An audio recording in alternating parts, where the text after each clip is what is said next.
Welcome back to Mr. Hunter's book reading. This is The Pupil of Sparks, and this is the last chapter, chapter 29, 3 Amazing Visits. Lena gave up on trying to persuade Mrs. Murdo to move to the hotel. Since they'd all have their own houses sooner or later, they might as well stay at the doctor's house until then.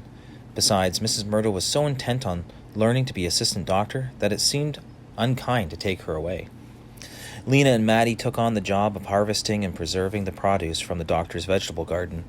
Every morning they picked baskets of tomatoes and beans and peppers and corn and squash. Every afternoon they sliced tomatoes and laid them in the sun to dry. They took dried beans out of their pods and put them in jars, and they cooked peppers and packed them in olive oil. They tied bunches of herbs and with string and hung them up to dry. Poppy puttered around their feet, helping by sprinkling dry leaves here and there, or banging spoons on pots. Even Torn, whose feet were healing, often chose to hang around with Lena and Maddie. He said he knew how to make a garlic braid, so they gave him a basket of garlic, and he made one. One afternoon, as she and Maddie were cutting green beans for dinner, Lena heard wheels crunching on the road outside. The next moment, she heard the woofling of an ox, and then Torn sprang up and limped as fast as he could to the front of the house. Uh-oh, thought Lena. Is it who I think it is? It was. There was Casper's battered truck, and there was Casper, just climbing out of it. He looked grubby. His mustache drooped. Torn ran toward him, crying, "Casper, Casper!" And Casper smiled in a tired way. "Hey, brother," he said. He thumped Torn's back a couple of times. Then he started toward the house. Lena and Maddie went out to meet him. When he saw them, he stopped and glared. "Deserters," he said. But he didn't seem to have the energy to berate them any further. He trudged into the house and plunked down on the couch. Torn plunked down beside him. "I've been waiting and waiting for you," Torn said. "Why didn't you come back with them?" He flicked his hand toward Lena and Maddie. "I had important work to do," said Casper, which they didn't want to help with. "And what happened with your work?" asked Maddie, standing by the door. "Did you find what you wanted to find?" Casper didn't even look at her. He closed his eyes and slumped against the back of the couch. "My numbers," he said, "need readjusting. They were completely right except for one thing." "What thing was that?" asked Maddie. "Wrong city," said Casper, still without opening his eyes. "I have reworked the numbers. Tomorrow I head north." Maddie and Lena exchanged a look. Casper turned his head toward Maddie and squinted at her. "I don't suppose you want to come," he said. "No, thank you," said Maddie. "I plan to stay here, where something with real potential is beginning." Torn tugged on Casper's arm. "Did you bring me something this time?" he asked. Casper opened his eyes. He looked at the ceiling for a while. "Well, yes," he said. "I did." "What?" shrieked Torn. "What is it? Can I have it now?" "It's out in the truck," said Casper. "I found a whole crate of them. Very unusual. You can have one." "One what? Let's go get it. Let's go get it." Torn darted to the door. Casper heaved himself up and went outside. Lena watched as Casper rooted around in one of his crates. He came up with something she recognized with a start. She hadn't seen one for a long time. It was like something that belonged to an old friend, now dead. "What is it?" said Torn. "A light bulb," said Casper. "I found a case of 48 of them, all unused." "What does it do?" Torn asked, peering into the light bulb as if to expect to see something alive in there. He tapped the glass with his fingernail. "It gives light," said Casper, "if you have electricity." "But we don't have electricity." "That's right," Casper said wearily. "So you hold on to it, in case someday we do." Torn went to the window seat and sat there, turning the bulb around and round in his hand. Lena watched him, thinking about Ember. People had figured it out once, she thought. They could figure it out again. A few days after Casper left, there was another visitor at the doctor's door. Lena was out in the courtyard at the time, cracking walnuts with a rock, and she saw someone approaching the gate, a bent figure walking slowly and somehow crookedly. She stood up, and the person seemed to be having trouble with the gate latch, so she went to help. and that was when she realized it was Ben Barlow. His injured arm was bandaged and strapped to his side, and the jacket he wore was draped over it with a sleeve hanging empty. That was why he looked so lopsided. "Good afternoon," said Ben. "I wonder if Torrin is here." "He is," said Lena. "I'll get him." She found Torrin out in the back of the house, sitting under a tree, eating a hunk of bread. "Your uncle has come to see you," she said. Torrin stared at her. "My uncle?" He sounded both excited and scared. He jumped up, shoving the bread into his pocket. When Ben saw Torrin coming toward him, he frowned. Then, as if catching himself, he changed his expression to a smile. "Hello, nephew," he said. "How are you getting on?" Torrin looked wary. Fine," he said. "Good," said Ben. He stroked his beard. Lena wondered if that was all he had to say. Torrin filled the silence. "Is your arm still attached to you?" he said. "Yes," said Ben. "Just barely." He started to frown into the air again, and when he thought better of it, he sat down on a bench. "Well," he said, "I thought I'd just come to see you. Haven't seen you for a while." "Years," said Torrin. "Well, yes. Busy life, you know. Being a town leader, many decisions to make, matters of right and wrong to grapple with." "Oh," said Torrin. Lena could tell he was thinking the same thing she was. Why has he come? "Sometimes one makes the right decision," said Ben. "Sometimes not."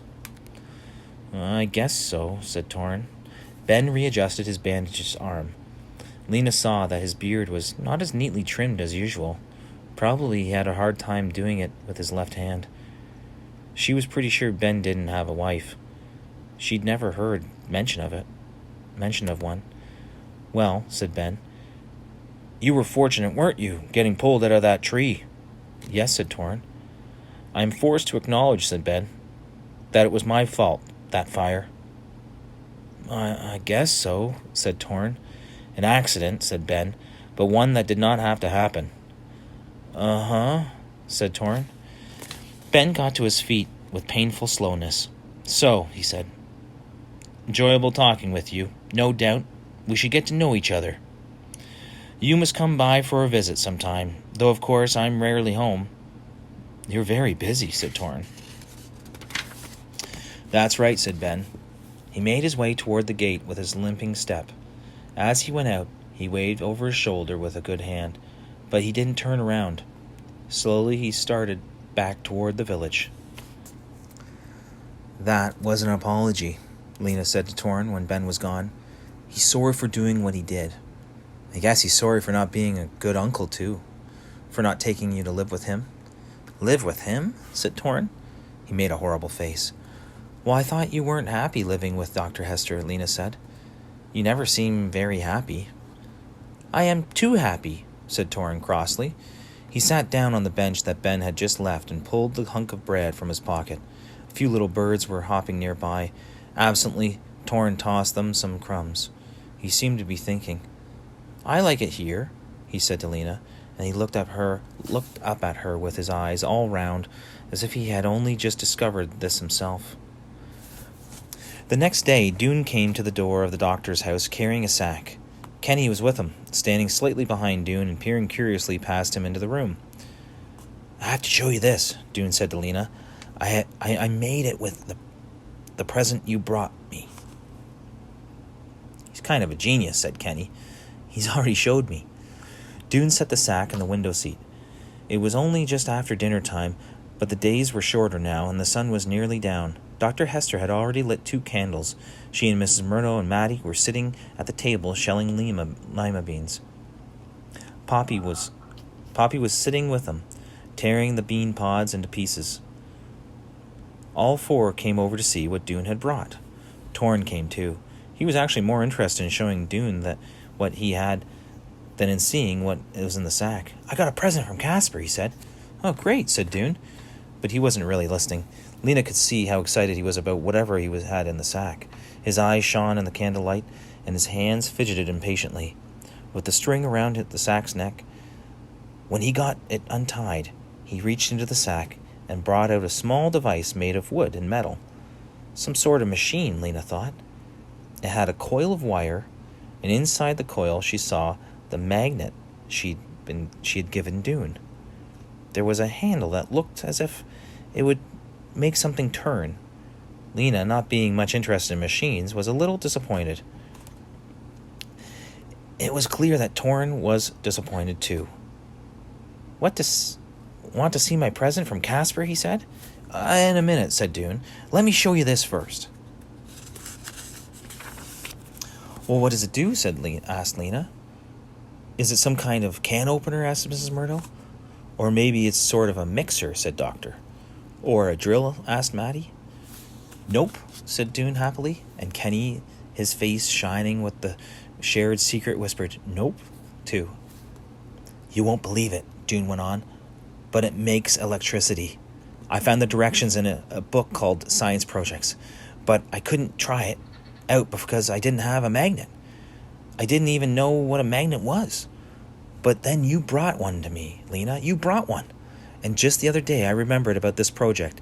He took the machine over to the table and set it down. What you do is you turn this crank, and it turns the magnet, and it generates the electricity and runs it down these wires. It's supposed to be enough to light a light bulb. The trouble is I can't test it because I couldn't find any light bulbs and that weren't broken. Torn started jumping up and down. He pounded on Dune's arm. My present from Casper! My present from Casper! He yelled, and he bolted into the medicine room. What's the matter with it? Said Dune, but Lena broke in. Dune, she said. His present from Casper was a light bulb, unused.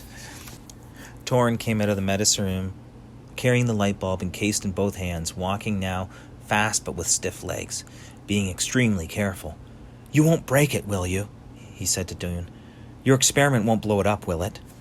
Dune gazed at the light bulb as if it was the most wonderful thing he'd ever seen. Gingerly, he reached for it. I'll be very, very careful, he said. You can help me, Torrin. Hold the light bulb right here. He showed Torrin where to put the light bulb, and he wound those loose wires around its metal end. Now, he said, blow out the candles. Lena blew them out. The room went dark. Dune began turning the crank of his machine.